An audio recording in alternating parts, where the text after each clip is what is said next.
Hello friends, good evening. कैसे हैं आप लोग? प्रीवियस लेक्चर में देखा था हमने शहरी स्थानीय शासन की बात की थी। ठीक है, पार्ट 9 ए में, जो कॉन्स्टिट्यूशन के पार्ट 9 ए में क्या है, उसको संवैधानिक दर्जा दिया गया 92 में 74वें संविधान संशोधन द्वारा। हम आज आगे बात करेंगे पार्ट 9 के भाग बी की। ठीक है, जिसमें किसकी व्यवस्था की गई है? सहकारी समितियों की। सहकारी समितियों को संवैधानिक दर्जा कब दिया गया? 2012 में 97th कॉन्स्टिट्यूशनल अमेंडमेंट एक्ट के थ्रू। ओके, तो आज हम बात करेंगे क्लास में सहकारी समितियां।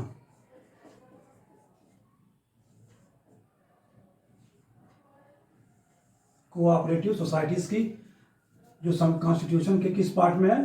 Part 9 B. ठीक है, इसे कब जोड़ा गया? 97th कॉन्स्टिट्यूशनल अमेंडमेंट एक्ट 2012 में। और इसको भी आर्टिकल 243 के तहत क्या है, कॉन्स्टिट्यूशन में जगह दी गई। ओके, ZH से लेकर ZT तक। तो इसको जब संवैधानिक संरक्षण दिया गया, संवैधानिक स्थिति व संरक्षण दिया गया 74वें संविधान संशोधन 97th कॉन्स्टिट्यूशनल अमेंडमेंट एक्ट 2012 के थ्रू। ठीक है, संवैधानिक स्थिति व इसको प्रोटेक्शन की बात की गई। ठीक है, तो आगे बढ़ने से पहले हम बात करेंगे कि सहकारी समितियां क्या होती हैं, सहकार क्या होता है, सहकारी किसे सहकारी कहते हैं। कोऑपरेटिव मतलब सहकारी समिति का अर्थ होता है कि साथ मिलकर क्या है, काम करना। ऐसे व्यक्ति या संगठन जो क्या है, समान आर्थिक उद्देश्य के लिए एक साथ मिलकर साथ आए, काम करें और उसके लिए क्या करें, एक कमेटी का गठन करें, समिति बनाएं, उसे क्या कहते हैं? सहकारी समितियां। ये स्वयंसेवी संस्था होती हैं जो क्या है, अपने आर्थिक हितों के लिए क्या है, कार्य करती हैं। आपसी सहायता, स्वयं सहायता और परस्पर सहायता के सिद्धांत पर क्या है, सहकारी समितियां गठित की जाती हैं। ओके, तो इसमें पारस्परिक लाभ होता है। पारस्परिक लाभ कुछ भी हो सकता है, जैसे सामाजिक, आर्थिक और सांस्कृतिक भी। ओके, तो सहकारी समितियां जो क्या है, आर्थिक उद्देश्य के लिए गठित की जाती हैं। वो कई प्रकार से भी गठित की जा सकती, विभिन्न क्षेत्रों में की जा सकती हैं। जैसे आर्थिक समिति क्या हो सकती है? उत्पादक वर्ग भी हो सकता है, प्रोडक्शन कोई कर रहा है, मिलकर क्या है, सभी लोग वो प्रोडक्शन जो कर रहे हैं, मान लीजिए खेतों में कर रहे हैं या कंपनी में कर रहे हैं, तो प्रोडक्शन क्या है, जितने प्रोड्यूसर्स हैं वो आपस में मिलकर भी क्या है, सहकारी समितियां बना सकते हैं। मार्केटिंग में भी क्या है, विपणन में भी सहकारी समितियां बनती हैं।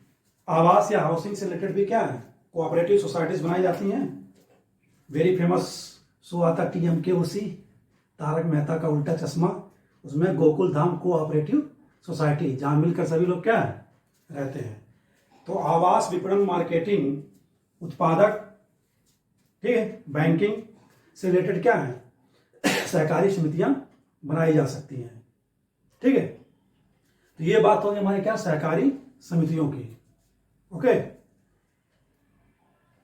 तो भारत सरकार के संविधान संरक्षण देने से पहले भी क्या प्रयास किए गए थे, आजादी के पहले या आजादी के बाद?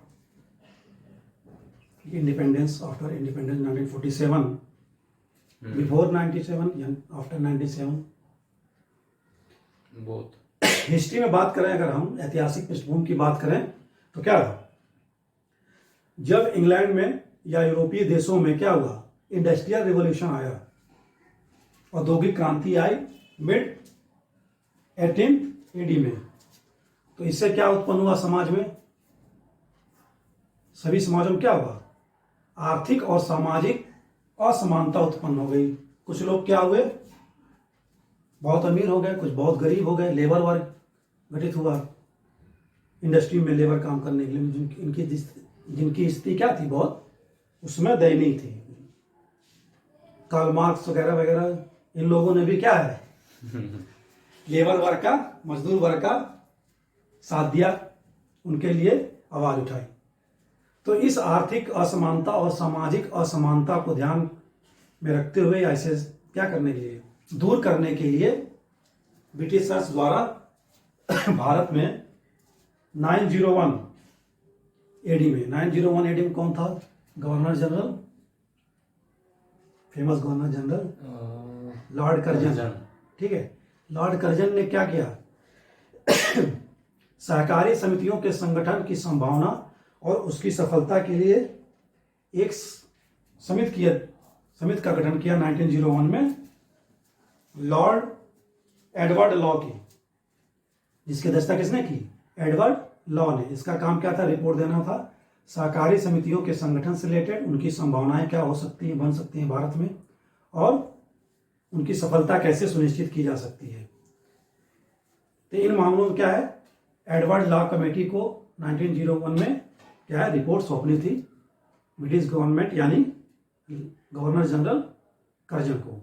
ठीक है, हालांकि सहकारी समितियां क्या है पूंजीवादी देशों ने भी अपनाया है, जो कैपिटलिस्ट कंट्रीज हैं और जो सोशलिस्ट कंट्रीज हैं, दोनों जगह क्या है सहकारी समितियां अपनाई गई हैं। जैसे पूंजीवादी देश यूएसए और समाजवादी देश रसिया, जापान भी क्या है पूंजीवादी देश है। तो दोनों देशों की जो विकास में इनकी भागीदारी है बराबर की है, चाहे पूंजीवादी देश हो चाहे समाजवादी देश हो। ठीक है, पूंजीवादी मतलब जहां सिर्फ कैपिटल को ज्यादा महत्व दिया जाता है, कैपिटलिज्म को ज्यादा महत्व दिया जाता है। पूंजी अर्थात संपत्ति को, संपत्ति कुछ भी हो सकती है, पैसा, भूमि। और समाजवादी देश जो क्या है सोशल वर्क में ज्यादा काम करते हैं। ठीक है, पैसे को ज्यादा महत्व न देते, लोगों को ज्यादा महत्व देते हैं, उनकी स्थिति को सही करने में ज्यादा महत्व देते हैं। ठीक है, तो सहकारी समितियों की बात ब्रिटिशर्स द्वारा की गई 1901 से। जब 1901 में एडवर्ड लॉ कमेटी गठित हुई तो उसके बाद क्या है गवर्नर जनरल लॉर्ड कर्जन द्वारा क्या किया गया, एक अधिनियम पारित किया गया, सहकारी साख अधिनियम। ठीक है, तो 901 में एडवर्ड लॉ समिति। ठीक है, इसी समिति की रिपोर्ट के आधार पर लॉर्ड कर्जन द्वारा क्या किया गया 904 में सहकारी साख समिति अधिनियम लाया गया। ठीक है, इसमें विभिन्न प्रकार के क्या है प्रावधान किए गए।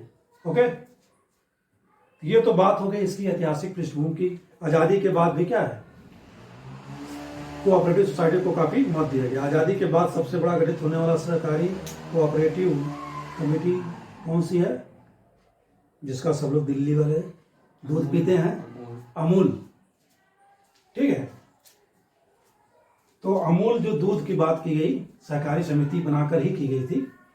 ठीक है, प्रोडक्शन पशुपालकों द्वारा, या किसान भी कह सकते हैं, किसान भी क्या है पशु रखते हैं, उनसे दूध लेकर क्या है दूध को प्रोसेस करके विभिन्न फार्मों में बेचना, उससे जो आर्थिक लाभ हो रहा है क्या है स्वयं रखना और किसानों को भी देना। तो इस तरह क्या है अमूल एक बहुत बड़ा क्या है इसमें कोऑपरेटिव सोसाइटी का एग्जाम्पल आप ले सकते हैं। ठीक है, मदर डेयरी का एग्जाम्पल ले सकते हैं, और भी बहुत सारी कंपनीज हैं। तो ये हो गई इसकी ऐतिहासिक पृष्ठ की बात की हमने। अब बात करेंगे हम 2012 में जब इसको संवैधानिक संरक्षण दिया गया, संवैधानिक स्थिति इसकी तय की गई भाग 9 ख जोड़कर। ठीक है, तो 74वें संविधान संशोधन द्वारा 3 महत्वपूर्ण आयाम जोड़े गए कॉन्स्टिट्यूशन में। ठीक है, फर्स्ट तो स्वयं भाग क्या भाग 9 ख जोड़ा गया और नाम दिया गया क्या सहकारी समितियां, ठीक है, ऊपर हेडलाइन लिखा है सहकारी समितियां, कोऑपरेटिव सोसाइटीज। एक महत्वपूर्ण काम। दूसरा कौन सा काम किया गया? 3 जगह मेंशन है, प्रोविजन है सहकारी से रिलेटेड। इसे एक मौलिक अधिकार भी बनाया गया। मौलिक अधिकार किस पार्ट में है? भाग 3, ठीक है। भाग 3 का जो फ्रीडम बात की गई है, स्वतंत्रता की, आजादी की, आर्टिकल 19 में, 19 का 1, 19 के 1C में, 19(1)(c) क्या बात करता है? नागरिकों को अधिकार है, स्वतंत्रता है किस चीज की? संघ, यूनियन या संगम बनाने की। 19(1)(c) के थ्रू क्या है? नागरिकों को स्वतंत्रता मिली है कि वह क्या है? संघ बना सकते हैं या आपस में संगम कर सकते हैं, ठीक है। तो इसी संघ या संगम में क्या किया गया? समितियां शब्द जोड़ा गया, सिर्फ शब्द जोड़ा गया, ना कि 1C तो पहले से है, सिर्फ शब्द जोड़ा गया, सहकारी समिति शब्द जोड़ा गया, ठीक है। और नेक्स्ट जो पार्ट, जब सहकारी समितियों में बात की जाएगी तो राज्य के लिए भी क्या है? कुछ निर्देश दिए जाएंगे, उनसे लॉ कानून बनाने से रिलेटेड, कार्यकाल तय करने से रिलेटेड, ठीक है। संवैधानिक दर्जा दिया गया तो क्या है? राज्यों का महत्वपूर्ण रोल है। क्यों? क्योंकि सहकारी शब्द क्या है? सहकारी समिति राज्य सूची का विषय है, कोऑपरेटिव, ठीक है, राज्य सूची का विषय है सहकारी समिति। तो इसका जो पार्ट 4 है, इसमें जोड़ा गया काम आर्टिकल 43B। 48 में क्या था? वो कामदारों की बात करता था, निर्वाह मजदूरी निर्धारित करने का काम कौन करेगा? राज्य। इसी में क्या किया गया? 43B जोड़ा गया और बात की गई किसकी? सहकारी समितियों के संवर्धन की। कौन करेगा? राज्य प्रयास करेगा।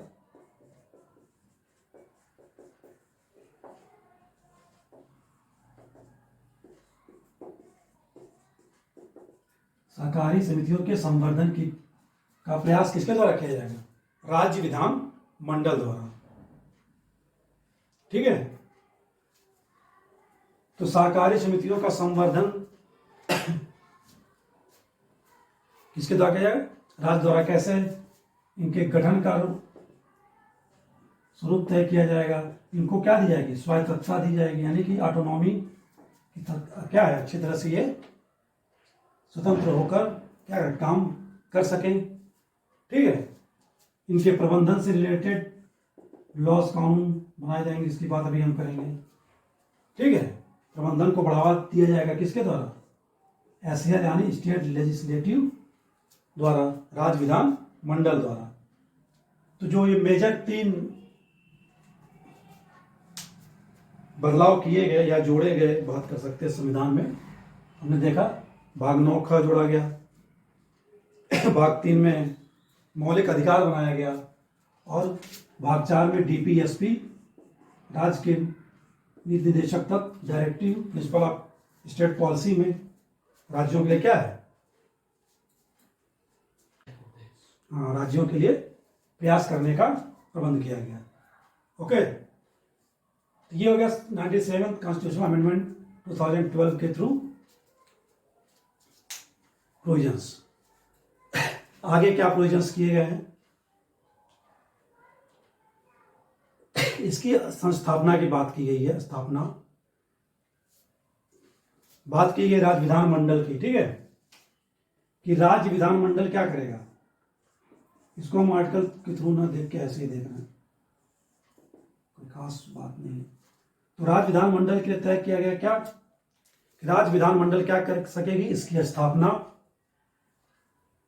स्थापना के लिए, इसके नियम के लिए, और इसको समाप्त करने के लिए क्या कर सकेगी? कानून बना सकेगी।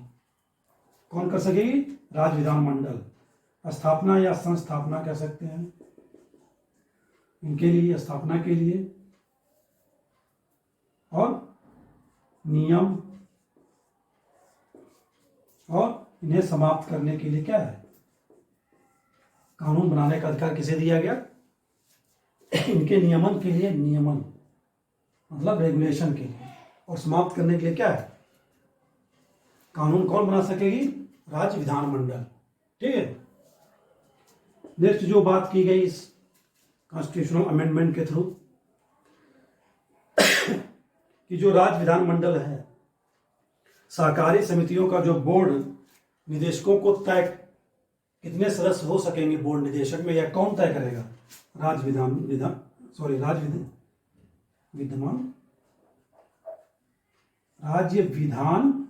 मंडल है ना ये। ठीक है। राज्य विधान मंडल क्या करेगा, जो बोर्ड है कितने निदेशक होंगे यह तय कौन करेगा, राज्य विधान मंडल द्वारा तय किए जाएंगे। बोर्ड में कितने मेंबर्स हो सकेंगे, बोर्ड मतलब निदेशक मंडल या शासी निकाय जो क्या करेंगे, चलाएंगे समितियों को, एडमिनिस्ट्रेटिव बॉडी। तो इसमें बात की है कि लेकिन तय करेगा, लेकिन वो 21 से क्या है, ये क्वेश्चन आ चुका है यूपी ईसीएस में, सरकारी समितियों में मैक्सिमम कितने सदस्य हो सकते हैं। जो मैक्सिमम बात की है कितना, 21, इससे अधिक नहीं। ठीक है, 21 से अधिक नहीं हो सकते मेंबर्स किसी भी समिति में, कोई भी समिति बनाई जाएगी। ठीक है।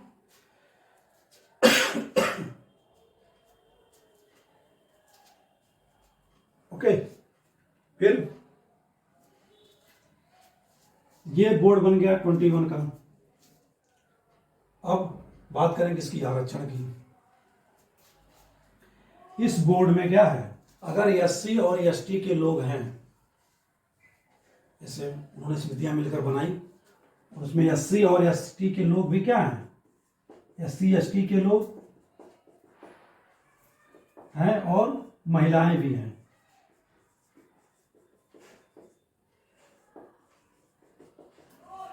अगर इस समिति में क्या है, कोऑपरेटिव सोसाइटी जो बनाई गई है, अगर उसमें एससी एसटी के लोग हों और महिलाएं हैं, ठीक है, तो इनको आरक्षण की व्यवस्था दी गई है। कितने पद समिति में क्या है, आरक्षित किए जाएंगे। तो एससी एसटी के लिए कितने पदों की बात की गई है, एक पद, एक सदस्य समिति में होना ही चाहिए। ठीक है। जो ये बोर्ड बनेगा, समिति बोर्ड के जो निदेशक मंडल होगा, शासी निकाय होगा, उसमें एक सदस्य तो एससी एसटी से होना ही अनिवार्य है। ठीक है। और अगर महिलाएं हैं तो 2 सदस्य महिलाएं क्या हैं, महिलाएं होनी चाहिए, और इसका प्रावधान कौन करेगा, राज्य विधान मंडल द्वारा। ठीक है। सारे प्रावधान क्या है इसमें, राज्य विधान मंडल द्वारा किए जाएंगे, राज्य सूची का विषय है। ओके। तो किसी निदेशक बोर्ड में या निदेशक शासी निकाय में एससी एसटी के लोग हैं, महिलाएं हैं, तो एससी एसटी के लिए 1 सीट और महिलाओं के लिए 2 सीट। ठीक है। इसी में बात की गई है कि सहकारी समितियों के जो सदस्य हैं या पदाधिकारी हैं, उनका कार्यकाल कितने वर्ष तय किया गया है, 5 वर्ष। ठीक है। जो निदेशक बोर्ड बनेगा, निदेशक मंडल बनेगा, शासी निकाय बनेगा, उनके सदस्यों का कार्यकाल कितने वर्ष नियत किया गया, 5 वर्ष। ठीक है। नेक्स्ट जो बात की गई है, ये 21 सदस्य हैं, ही 2 और सदस्य क्या है, और जोड़े जा सकते हैं राज्य विधानमंडल द्वारा। और ये 2 सदस्य कहाँ से आएंगे, बैंकिंग में जो विशेषज्ञता रखते हो, मैनेजमेंट में विशेषज्ञता रखते हो। ठीक है। बैंकिंग मैनेजमेंट मतलब प्रबंधन। ठीक है। फाइनेंस यानी वित्त में, या किसी और संबंधित क्षेत्र में क्या है, किसी अन्य संबंधित क्षेत्र में क्या रखते हो, विशेषज्ञता रखते हो, स्पेशलाइजेशन, स्पेशलिस्ट हो अपने क्षेत्र में। ठीक है। तो ऐसे 2 सदस्यों को क्या करेगी राज्य विधानमंडल द्वारा सदस्य बनाया जा सकता है, इस 21 के अतिरिक्त, 21 के अतिरिक्त 2। ठीक है, ओके। लेकिन ये जो सदस्य हैं 2, अगर समिति का चुनाव होता है, ठीक है, समिति के चुनाव में क्या है, वोट नहीं दे सकते। ये जो 2 सदस्य हैं समितियों के चुनाव में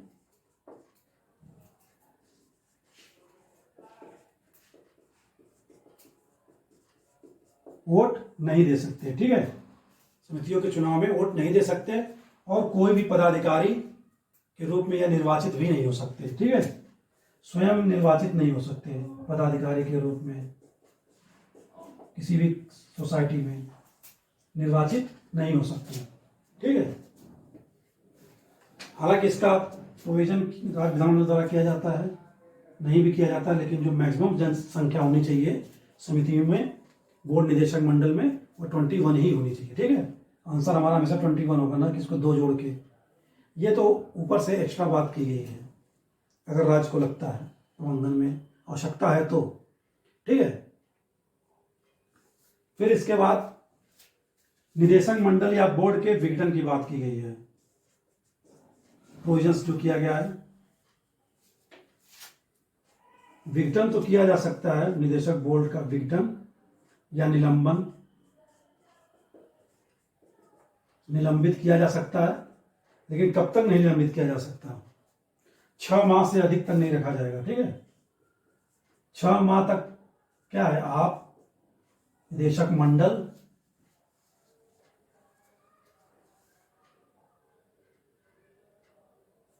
छह माह से अधिक नहीं। ओके, तो 6 माह से अधिक निदेशक मंडल को क्या है, विघटित नहीं किया जा सकता, सिवाय किसके, किसको 6 माह से अधिक विघटित किया जा सकता है, बहुराज्यीय सहकारी बैंक को। जैसे कि बहुत सारे राज्य हों, मिलकर क्या है, कोऑपरेटिव बैंक चला रहे हों। ठीक है, बहुराज्यीय सहकारी बैंकों को,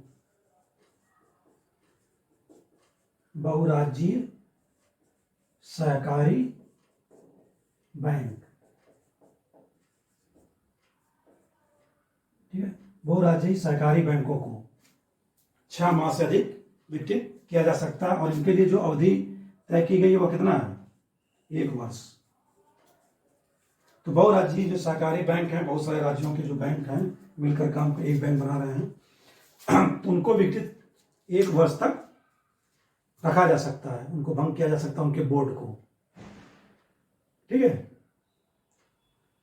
नेक्स्ट जो प्रोविजन किया गया है इसमें सहकारी समितियों में,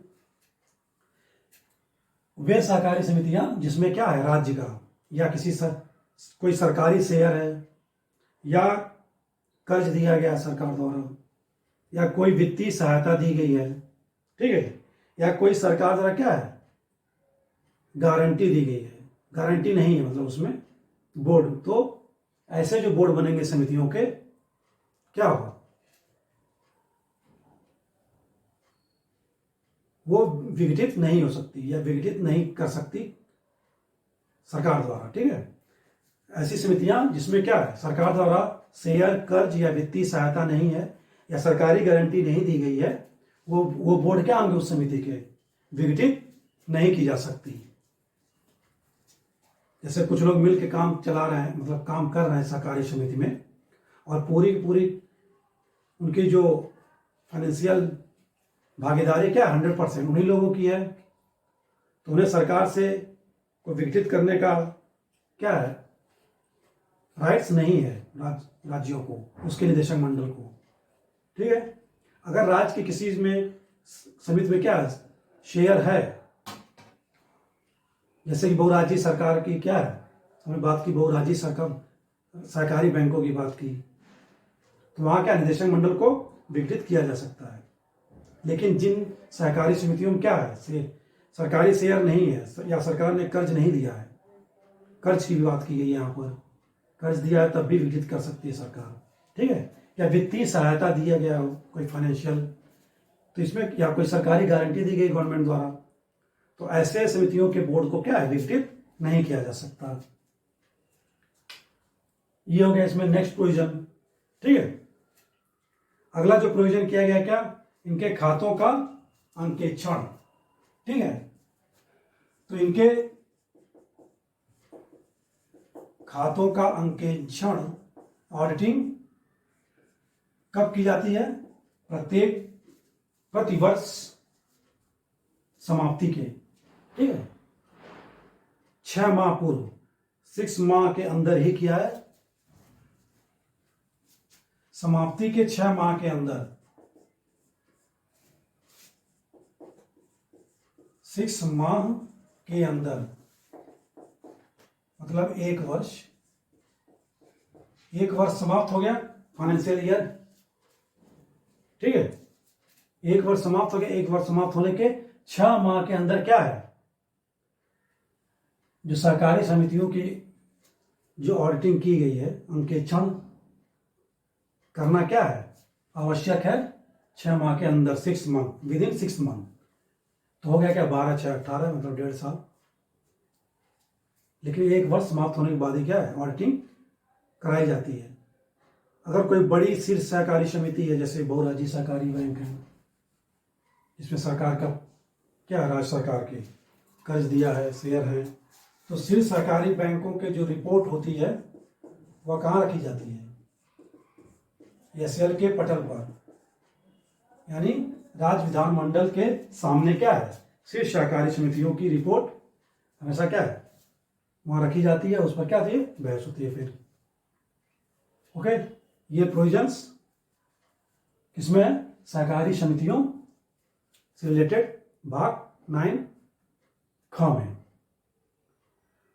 और भी बातें की गई, जैसे कि अगर रिपोर्ट देना, रिपोर्ट अगर गलत रिपोर्ट कोई देता है, सहकारी समितियों से रिलेटेड गलत सूचना देता है, या किसी सक्षम प्राधिकारी जो राज्य सरकार द्वारा नियुक्त किया जाता है उसके सामने सूचनाएं, फाइल्स क्या है, गलत पेश की जाती हैं, तो यहाँ पर क्या है, दंड का भी प्रावधान किया गया है, सजा का भी क्या है, प्रावधान है। और जो प्रोविजंस किए गए हैं, जैसे संघ शासित जो क्षेत्र हैं उन पे लागू होना, तो क्या है, उन पर लागू कब होगा, जब राष्ट्रपति चाहेगा तब, संघ शासित क्षेत्रों में। उससे रिलेटेड कानून कौन बनाएगा, राष्ट्रपति। और जैसे कुछ क्षेत्रों में लागू ना होना, जैसे अनुसूचित जाति जनजातीय क्षेत्रों में क्या है, ये लागू नहीं होते सरकारी वाले। इसको हमने पिछले भी चैप्टर्स में देखा था, पंचायत और शहरी निकाय में भी बात की थी। SC ST क्षेत्रों पर क्या है, ये लागू नहीं होता।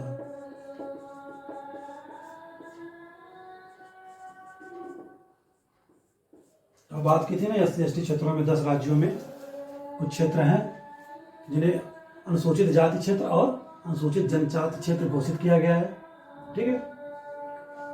और 4 राज्य हैं जहाँ स्वशासित जिले भी हैं, ठीक है, असम, मिजोरम, मेघालय, त्रिपुरा। यहाँ भी क्या है, इन क्षेत्रों में क्या है, लागू नहीं होता। ओके, तो ये सारे प्रोविजन जो है क्या है, सहकारी समितियों से रिलेटेड पार्ट 9 ए में किए गए हैं 97 संविधान संशोधन अधिनियम 2012 द्वारा। तो ये हो गए इसके कॉन्स्टिट्यूशनल प्रोविजंस। अब हम बात करेंगे कारण, जरूरत क्या पड़ी इन्हें संवैधानिक दर्जा देने की, ठीक है, क्या आवश्यकता पड़ी, क्यों। तो जैसा हमने शुरू में बात किया था कि ये पूंजीवादी देशों और क्या है, समाजवादी देशों, अपना भी देश क्या है, समाजवादी और पूंजीवादी क्या है, मिश्रित रूप ही है, मिश्रित प्रणाली अपनाई गई। इकोनॉमी पढ़ेंगे तो पढ़ाया जाएगा हमारे यहाँ की अर्थव्यवस्था कैसी है, मिश्रित अर्थव्यवस्था है, कैपिटलिस्ट और सोशलिस्ट दोनों को अपनाया गया है। शुरू में हमने बात की कि पूंजीवादी और समाजवादी देशों के विकास में इनका क्या है, अहम योगदान रहा है। चाहे USA, जापान जैसे पूंजीवादी देश हो, चाहे रसिया जैसे क्या, चीन जैसे समाजवादी देश हो, ठीक है।